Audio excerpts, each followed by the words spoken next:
Bien, ya estamos de vuelta. El licenciado Olivo Rodríguez Huerta. ¿Licenciado o doctor? Licenciado, muchas gracias. Licenciado, sí. Muy contento de estar aquí ya. Bienvenido, doctor. Muchas gracias. ¿Usted es egresado de qué universidad? De la Eugenio María de Hostos. Ah, por eso es que es licenciado, porque la UAS que son doctores. No, hace tiempo que se cambiaron ya los programas, sobre todo cuando la República Dominicana comienza a insertarse en el plano internacional, hay que hacer la equivalencia de los títulos. Entonces, todas las universidades, incluso en UNIBE también, yo impartí docencia a cientos de personas que hoy son abogados que en la Universidad Dominicana tienen el título de doctor. Por ejemplo, por ejemplo, el doctor José Paliza, José Ignacio Paliza, que fue mi alumno en UNIBE. O sea, en esa época todavía se tocaba el doctorado. Ya esa equivalencia ya hoy existe en el nivel de licenciatura. El doctorado ya son estudios de más alto nivel. Una taza de café Santo Domingo, doctor, para usted, para comenzar la mañana. Mire, doctor. Eso es lo más esperado siempre.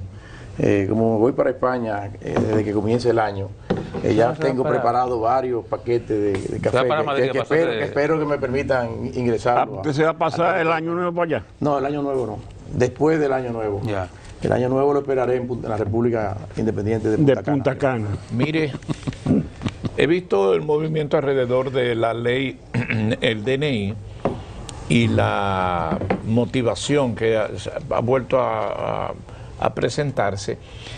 Y el presidente de la Sociedad Dominicana de Diario dejó establecido que el curso de la nueva ley ya va a evitar un aspecto que laceraba el término de la información de parte de los medios de comunicación y del periodista estar obligado a revelar fuentes y eso.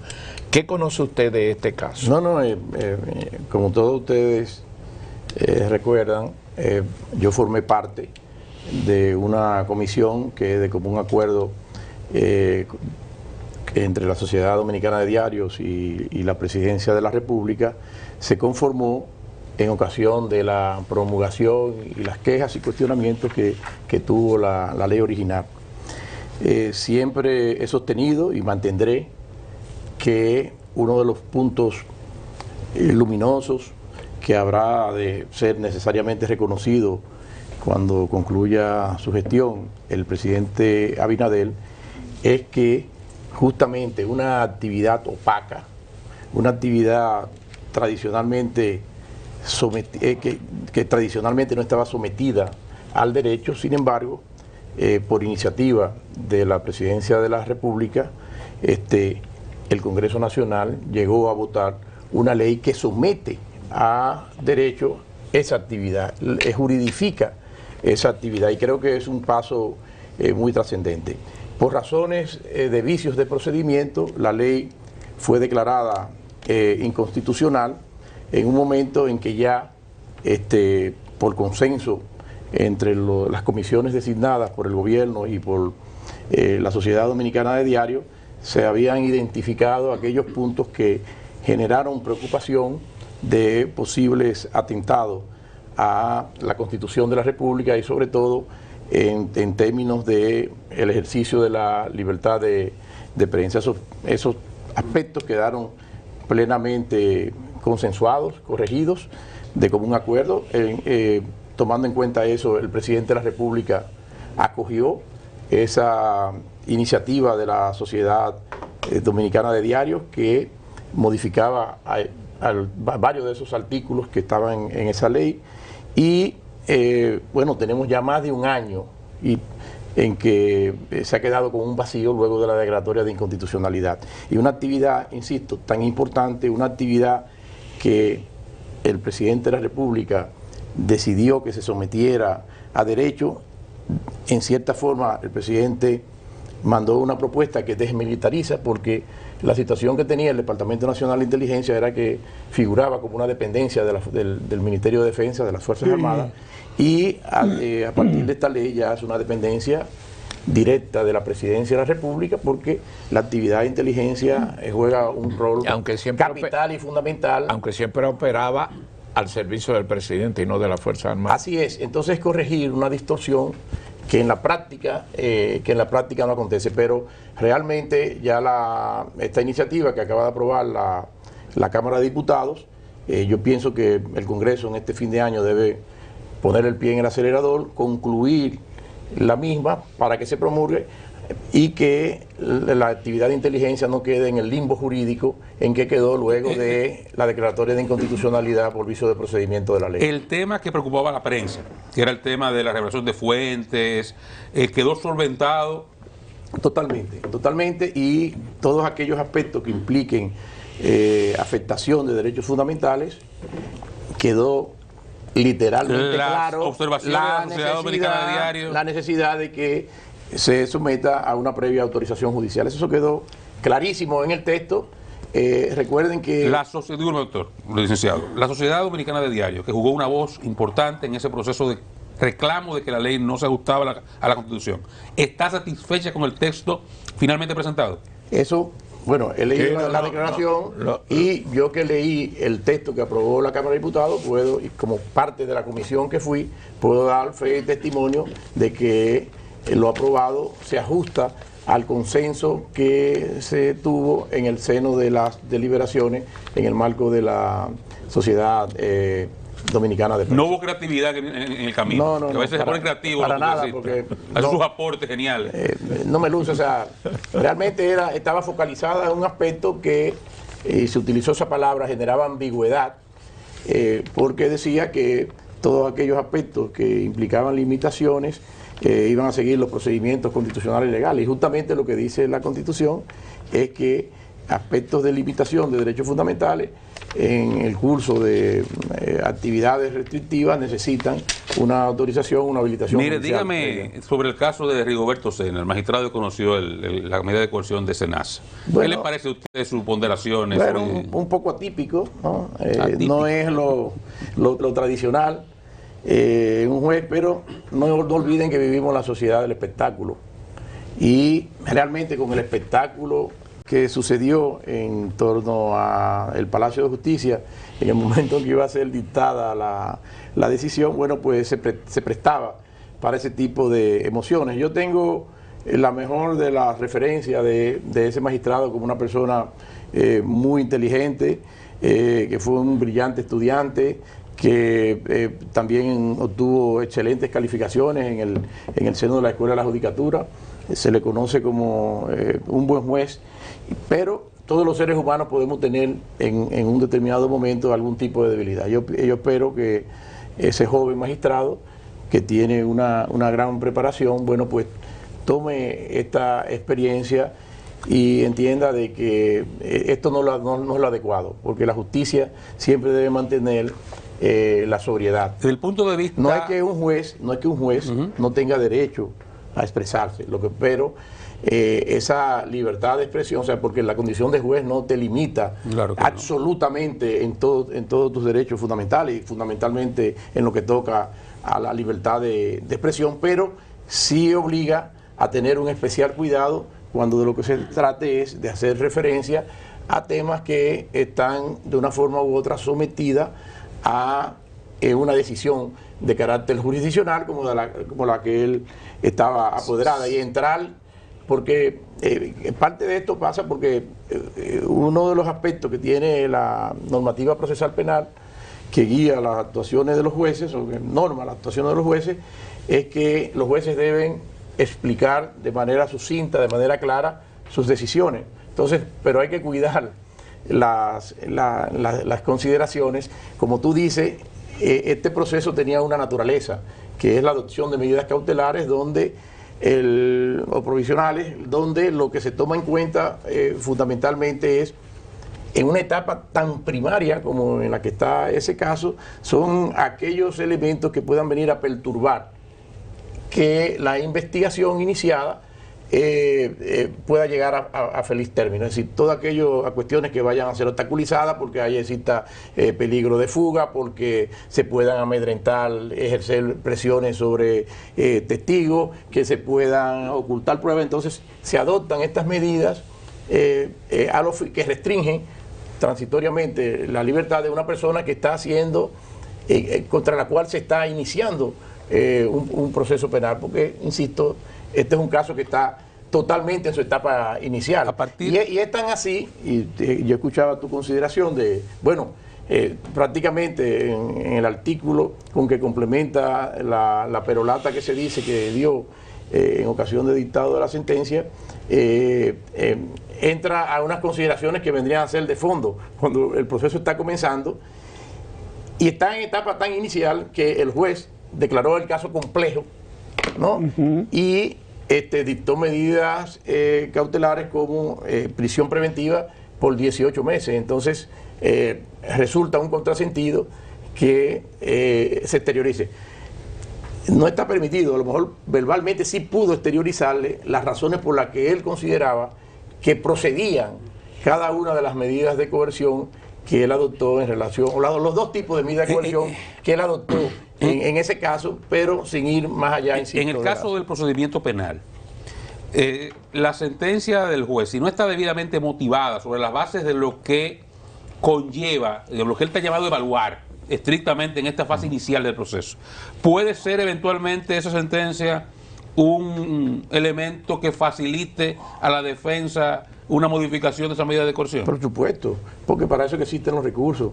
Los recursos son una vía que permite ya sea la retractación o la revocación de una decisión adoptada por un juez. Y entonces la Corte de Apelación dice, obrando por contrario imperio, se utiliza esa expresión en la sentencia, puede valorar y decidir de una manera distinta a esas consideraciones primarias que tomó en consecuencia, en cuenta. En consecuencia, si el magistrado, por abonar el populismo penal, hace una sentencia débilmente motivada, en lugar de favorecer el ánimo de justicia de la gente, lo que puede favorecer que los que están hoy cumpliendo prisión preventiva terminen en libertad. Bueno, en otra etapa quizás esto pudiera tener, pero a nivel de apelación, el caso vuelve a su etapa original y el Ministerio Público formula de nuevo su pretensión y los jueces de la Corte entran en una valoración completa. Es decir, el impacto no es tan grande, por ejemplo, si de lo que se tratara fuera de anular ya una decisión adoptada de fondo. Porque todo esto, en la fase en que estamos, es totalmente provisional y es revisable. Es más, se fijan fechas periódicas para una revisión, porque tampoco debe prolongarse, las medidas de coerción deben prolongarse más allá de lo necesario para cumplir su propósito. En la medida en que ya desaparezcan, por ejemplo, las posibilidades de que los testigos fundamentales pudieran ser amedrentados o que se hagan, utilicen mecanismos que hagan desaparecer las pruebas, en la medida en que ya eso no resulta posible porque se han adoptado medidas dentro de las que se prevé en el código, entonces no se justificaría mantener más allá y podría justificar la imposición de medidas cautelares o medidas de coerción menos gravosas. Mire, el caso de Senasa es el pan nuestro de todos estos días. Pero hay un elemento que yo quisiera su ponderación, es el tema de la delación y los acuerdos. ¿Qué es lo que prima hoy día? Que cómo es posible que personas que cometieron delitos por el simple hecho de delatar a otros quedan libres o tienen beneficio. Yo quisiera su ponderación hacia los fines de edificar en qué se basa esto y si realmente es conveniente para actuar en justicia. Mire, el proceso penal y la investigación penal tiene una finalidad clara, que es identificar a los culpables y procurar la aplicación de la correspondiente sanción. Pero para llegar ahí se utilizan y se reconocen en todos los ordenamientos vías que ayudan a la eficacia de una investigación y se entran en ponderaciones de valor. ¿A quién le corresponde mantener la fe pública?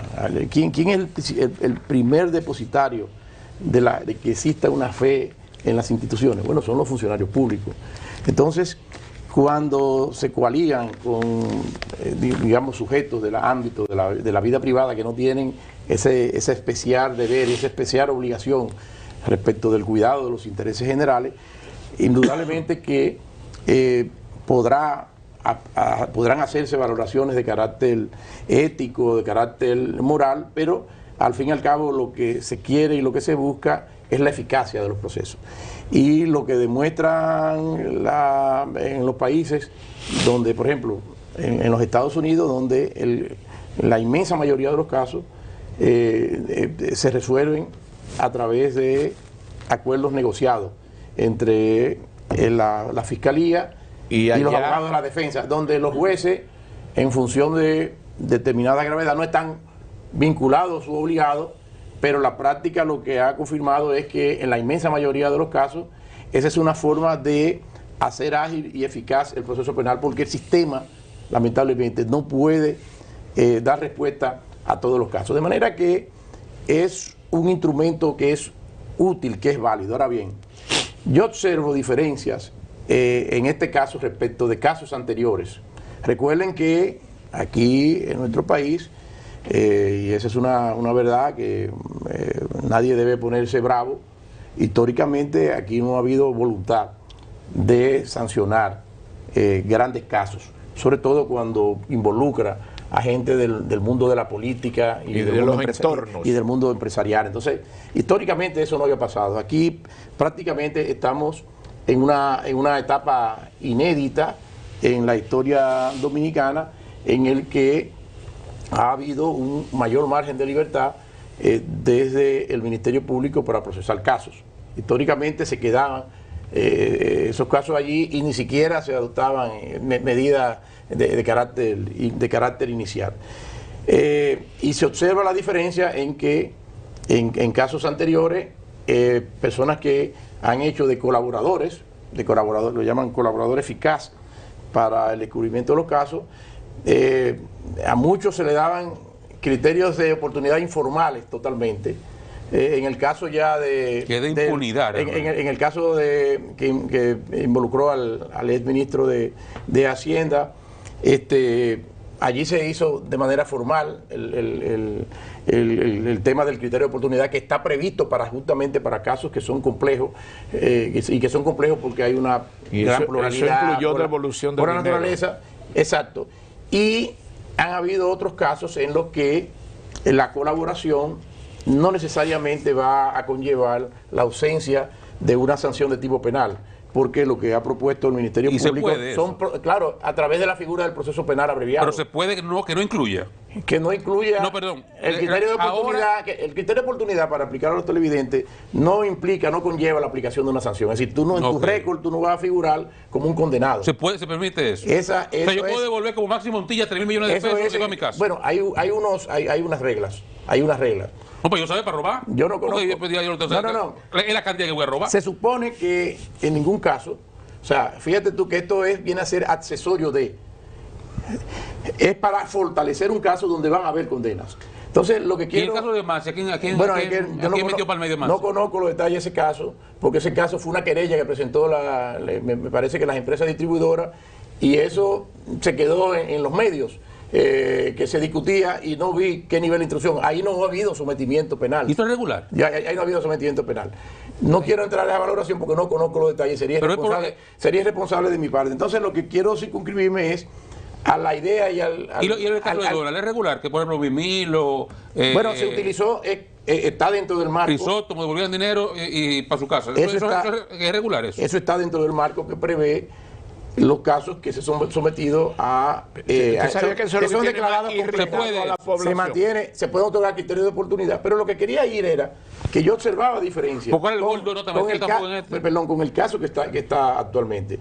En esos otros casos en que se han otorgado criterios de oportunidad informales, formales, incluso en casos en que se han llegado a acuerdos, en varios casos que se han llegado a acuerdos de proceso penal abreviado que han conllevado una sentencia condenatoria, ninguna de esas personas habían sido privadas de libertad. En este caso, varios de los que se señalan que han confesado haber dado soborno o haber dado soborno por haber sido extorsionados, según las versiones que han circulado, bueno, se le ha pedido medidas de coerción y no cualquier medida de coerción. Se dice, bueno, es más cómodo estar en su casa que estar en la cárcel de La Parra, que no lo sé porque la cárcel de La Parra, eso es un hotel nuevo, ¿no? Eso, ¿Usted cree que ¿Usted lo sabe? Está inaugurando. Vaya a pasar una semana y en vez de ir a Punta Cana de fin de semana, vaya a La Parra. Voy a hablar con Roberto para que me lleve Vaya a conocer La Parra. No, este fin de semana No, en vez de Punta Cana, tiene que ser un día de semana. Entonces, el asunto que te digo, sí se ha aplicado una medida de coerción. Y obviamente, señores, perdóneme. Ustedes están desconociendo algo. Es el valor, lo que representa. ¿Qué tiempo tomaría el Ministerio Público llegar al nivel de información que tiene en esta etapa inicial de ese proceso si no se produce una colaboración? Recuerden el caso de Jean Alain Rodríguez. Hasta que el señor Cano, allá en España, no llegó a un acuerdo con el Ministerio Público, era un caso difícil, que tenía bastante precariedad. Exacto. Porque había muchos datos y se sabían, pero no había manera de cómo usted enlazar. Qué interesante que lo diga usted. Cuando Cano habló, Jean tiene 3 meses preso cuando Cano habló. Se te estarán con primero, luego te investigo. Pero perdóname. Ese es un déficit del sistema. Pero perdóneme, don Freddy. Porque entonces déjeme usted me ayude a construir algo. Sí. Que después, con más tiempo después del aire, porque usted después del aire me explique algo. Y Domingo no viene hoy, parece. Seguro, debe estar ahí ya. Cuando una persona está negociando, primero oriénteme. El soborno pasivo o activo es penado entre 3 y 5 o 6 años, ¿verdad que sí? Algo así. Sí. Bien. Si yo colaboro, no va a caer la máxima. Tiene que ser un chismeno, ¿verdad? Claro. 2 o 3. Póngale usted 2. Sí. Si de esos 2 ya me metieron en la costilla 18 meses en mi casa, cuando llegue el penal abreviado ya, que va a llegar, porque el Ministerio Público va a utilizar los 12 meses para presentar acusación. Mínimo. Va a presentar acusación en diciembre del año que viene. Y yo tengo 12 meses metido en mi casa, tranquilo. Ya cuando llegue entonces el acuerdo, 2 años, 2 años y medio, ya yo cumplí en mi casa. Entonces, esa forma de abordarlo es demasiado favorable para que es un negocio, que puede ser un coautor, más que un testigo favorable. Son situaciones que se evalúan en función de las circunstancias de los casos y de la voluntad que la política criminal quiere transmitir. Yo vuelvo e insisto, quien tiene la primera y mayor responsabilidad de resguardar la moral pública son los funcionarios. Sin duda. En relación a los mismos, es muy difícil que en casos de esta naturaleza, llegado a establecer todas las pruebas del lugar, la sanción no sea una sanción ejemplar, mínima de 10 años. Estamos de acuerdo. Entonces, son circunstancias que son ayudadas, son posibilitadas precisamente por esa colaboración. No me explico por qué este patrón, en lugar de haber presentado una acusación, porque usted no le mete la acusación ahí, trabájame la acusación y acúsamelo del principio, y en 6 meses vamos a conseguir una condena. Pudiera ser. Se opera para que los jueces, como Roberto Sena, usen el populismo. Esa es una crítica muy válida que tú haces. Si están ya todos los elementos conseguidos, bueno, pues vamos rápidamente al proceso. Habría que ver qué elementos entiende el Ministerio Público que le faltan para sellar la calidad de su acusación y determinar Senasa 2.0. Esa es otra cosa, Luisín. Todos los sistemas jurídicos, legales, nacionales e internacionales registran ese método. Sí, es un método, es una vía conocida a los fines, sobre todo, esto comenzó básicamente en torno a los grandes casos de la criminalidad organizada transnacional, pero obviamente que son muy útiles a los temas hoy día vinculados a la corrupción, tanto la corrupción pública como la corrupción privada. O sea, comenzó en el derecho comercial. No. Entonces, o sea, en el derecho vinculado al combate a la criminalidad organizada transnacional. Es decir, en la medida en que miembros de las organizaciones criminales cooperan, colaboran para comprender la magnitud del alcance de las mismas, entonces este tipo de testimonio, este tipo de colaboración, bueno, se consideraron útiles y por eso se habla de colaboración premiada. Es algo que existe universalmente y que genera estos problemas, estas valoraciones de carácter moral, de carácter ético, pero que son un instrumento indispensable. E incluso es un buen mecanismo de disuasión para quienes están en posiciones de poder, no estar vinculándose y haciendo asociaciones, porque en cualquier momento, entiende, el que me voy a fuñir, está claro que el que se va a fuñir es quien tiene que mantener la confianza. No se está abusando de ella. No se está utilizando la figura. Y estamos, en este país estamos prácticamente inaugurando esta forma de dar respuestas eficaces. En primer lugar, el efecto que tiene que se descubra la verdad en todo su conjunto, ¿no? Eso es un valor grandísimo. En segundo lugar, que permita que quienes traicionan la confianza pública, quienes traicionan el deber de servir a los intereses generales, puedan ser objeto de una sanción. Y en tercer lugar, no es que queda para un empresario, ¿qué es lo que más vale? Es su reputación. Claro. Eso es lo que más vale, es su reputación. Y en este momento, o sea, hay en adición a la condena social que esto genera, también la ausencia de valor en el ejercicio de la actividad empresarial puede llevar a la desaparición de activos importantes de la vida de una persona. De manera que eso es como el tema que traslada a otro régimen de valoración ética cuando se discutía el tema del aborto. El aborto para el creyente tiene una sanción, ¿entiende? Que priva al que practique eso de la presencia de Dios. Entonces, el asunto es, trasladamos también ese tipo de reglas al conjunto de la vida social por razones de políticas de salud, etcétera. Es decir, pero sanciones hay. Es decir, el creyente se priva de la presencia de Dios. Entonces, hay muchas veces... Es una sanción social, exacto, sin duda. O sea... De manera que yo defiendo el instrumento es un mecanismo válido. Pero está bien aplicado. Porque yo digo, aquí es de Temu. El que aplicamos aquí es de Temu. ¿Entiende usted que el Ministerio Público Dominicano aplica ese criterio de forma correcta? Están aplicando los procedimientos. En el caso ya que señalábamos, que involucra en cabeza al ex ministro de Hacienda, el criterio de oportunidad se podrá discutir, fue objeto de validación por parte de los jueces del Poder Judicial. Entonces, lo que parecería ser, en este caso... Los jueces aquí es un sello gomígrafo. Bueno, eso tú lo estás diciendo, no debiera serlo. Los jueces tienen la responsabilidad de aplicar la ley, como dijo ayer el magistrado presidente de la Suprema Corte de Justicia. Esa es la sagrada misión de un juez, aplicar la ley sin mirar a quién. La venda. Aquí los mayores de los jueces son sello gomígrafo del Ministerio. Licenciado, registre usted que eso es lo que más irrita a la gente cuando se va para su casa alguien o se queda en su casa alguien que robó, devolvió una parte y se quedó con la otra. Mire el año, pero registre eso, que eso algo deberá hacerse. Pero lo que estoy diciendo, por ejemplo, que en este caso todo parece indicar que lo que se va a seguir no será lo que pasó. Algunos, porque en este caso la soga no está rompiendo por lo más gordo. No, señores, el caso...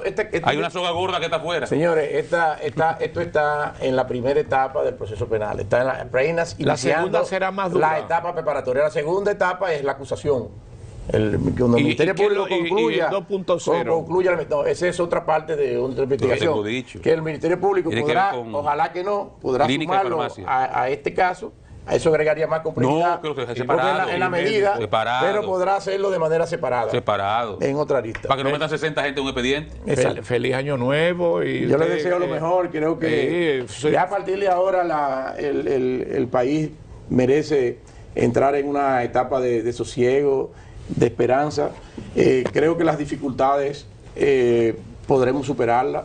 El país tiene que seguir adelante. Yo creo que todos los dominicanos tenemos una responsabilidad enorme en unir esfuerzos frente a las actuales autoridades para contribuir a que el año próximo comience a quedar atrás estos problemas que suscitaron un retraimiento de nuestra economía y de que hayan formas de entendernos y que los políticos sepan que hay que separar la lucha política de un conjunto de aspectos que tocan la vida de los ciudadanos y que hace que sea necesaria una gran unidad entre esos temas y sacar de la politiquería aspectos que son esenciales para el fortalecimiento de la vida institucional del país. Así que yo les deseo lo mejor a todos ustedes, a todos los amables. Gracias, licenciado. Y con esta motivación termina la jornada de trabajo de hoy, jueves Ah, pero ustedes saben que mañana es viernes, el mejor día de aquí. Wow, mañana celebrar la Navidad previo a la Nochebuena. Hasta mañana.